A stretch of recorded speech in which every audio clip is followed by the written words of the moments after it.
breathing process. But what do we breathe out? That means in exhalation process, what do we breathe out? In the inhalation process, we take in oxygen.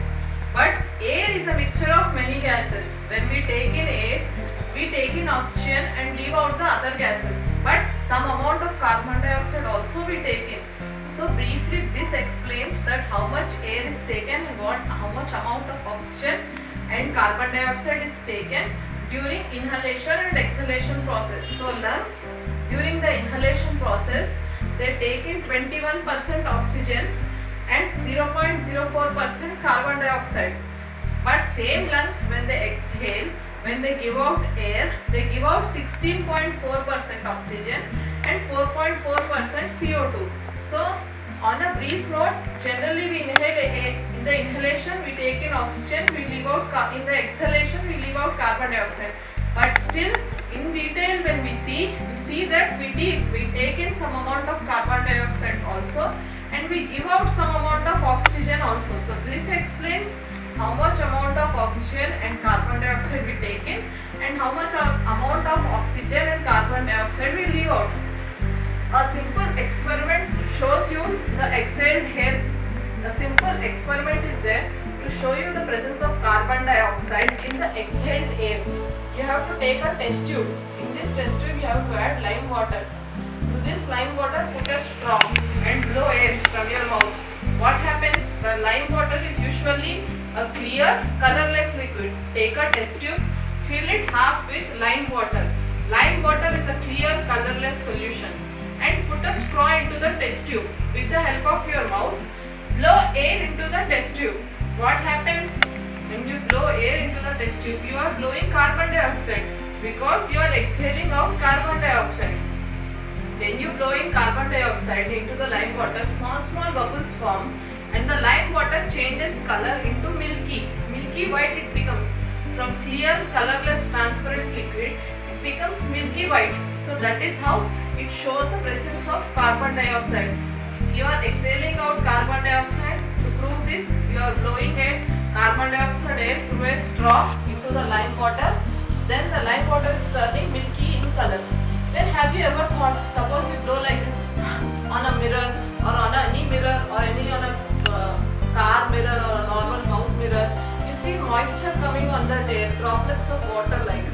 Why? Because the air which you exhale, that means you exhale carbon dioxide majorly. Majorly you exhale carbon dioxide. When you exhale carbon dioxide, the exhaled air is usually warm, that is little hot. So when you exhale air, when you exhale carbon dioxide, the hot air turns into water vapor. How?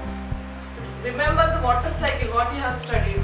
All the water bodies like rivers get heated up, like seas, oceans get heated up, and the warm air rises the water up, and that water condenses and converts into water vapor, right?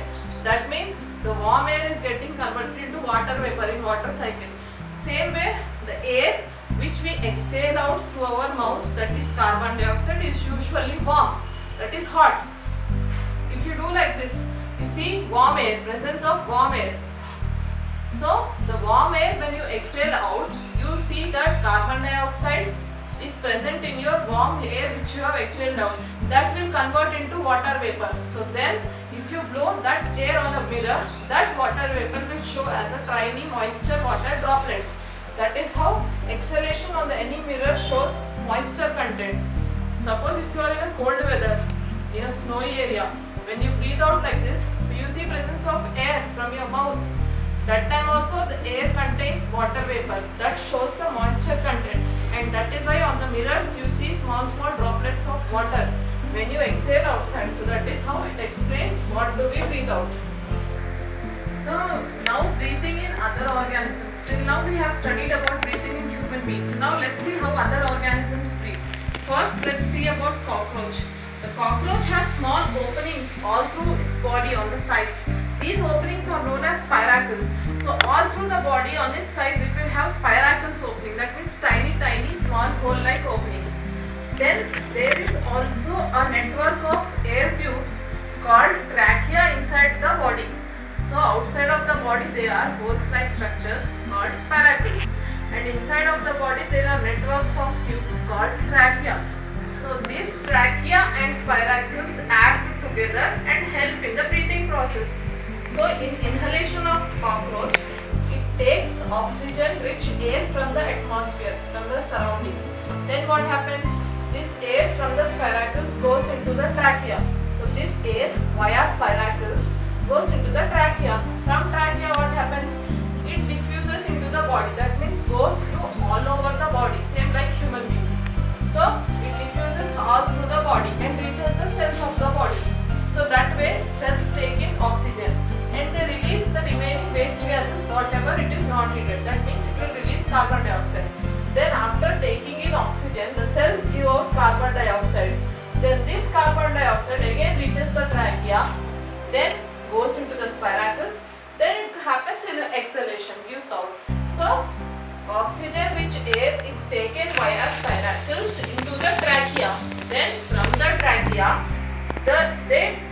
trachea, the oxygen diffuses into the body and goes to the cells of the various cells of the body of the cockroach. Then these cells absorb all the oxygen and give out carbon dioxide.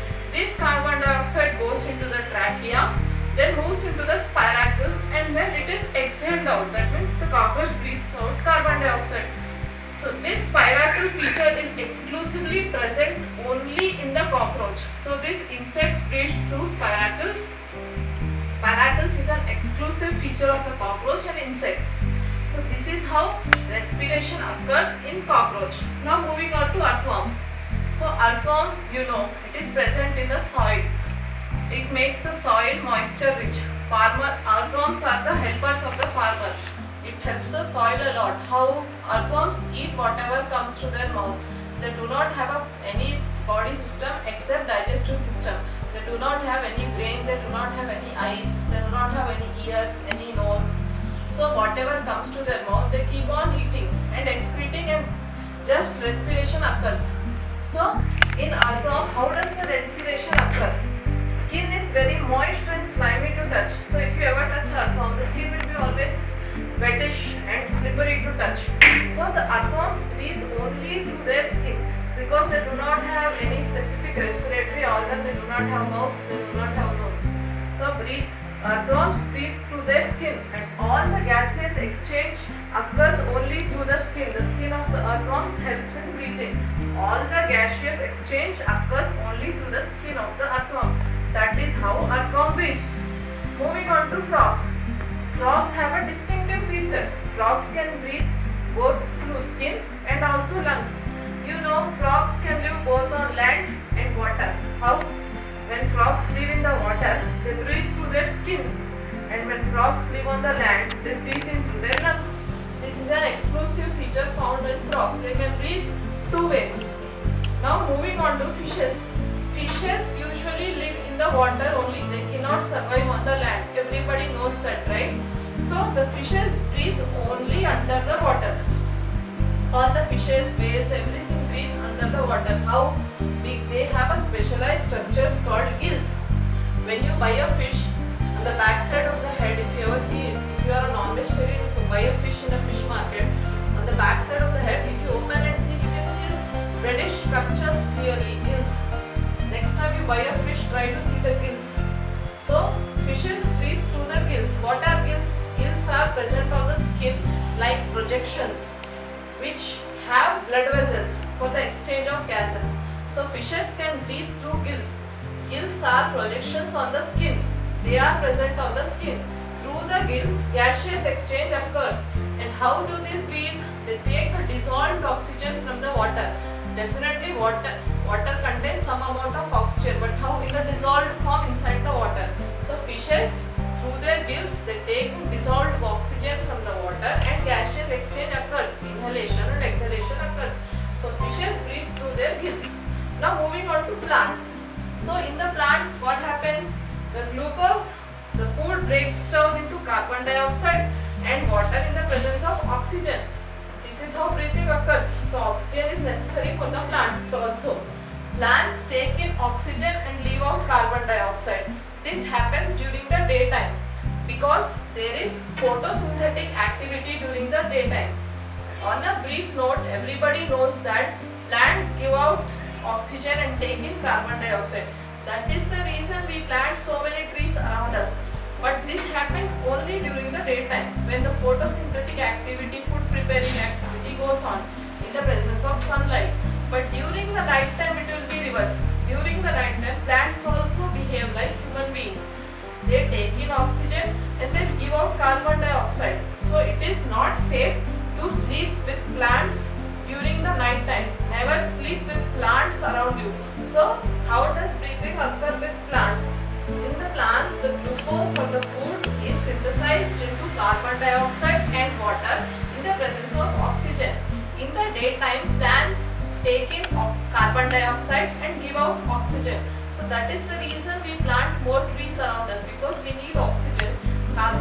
Plants give out oxygen. So this happens only in the daytime when there is sunlight, when there is photosynthetic activity going on. But in the night time the plants behave reverse way, like human beings they behave.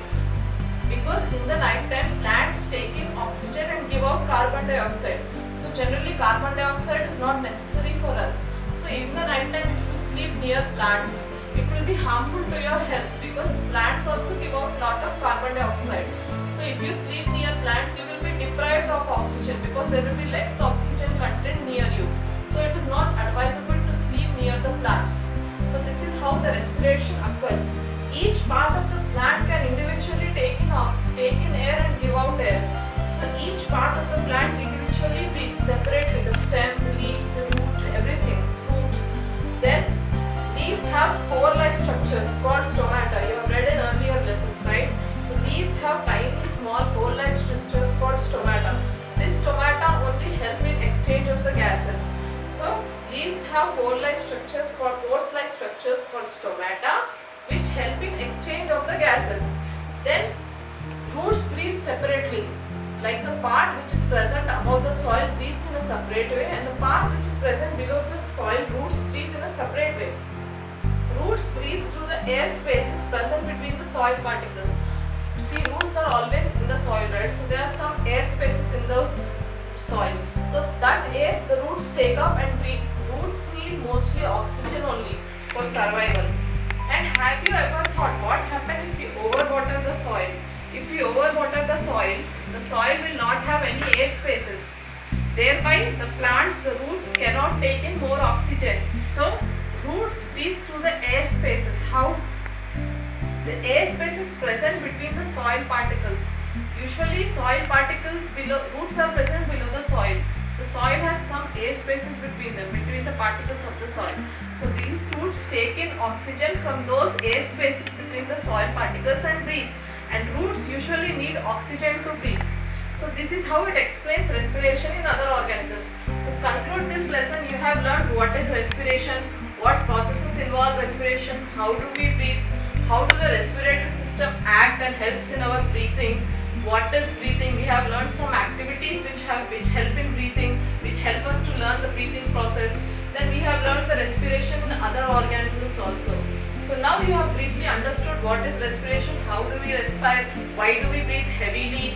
Because when we do any physical activity, we breathe heavily. That means very fast we breathe. Physical activities include exercise, cycling, swimming, running.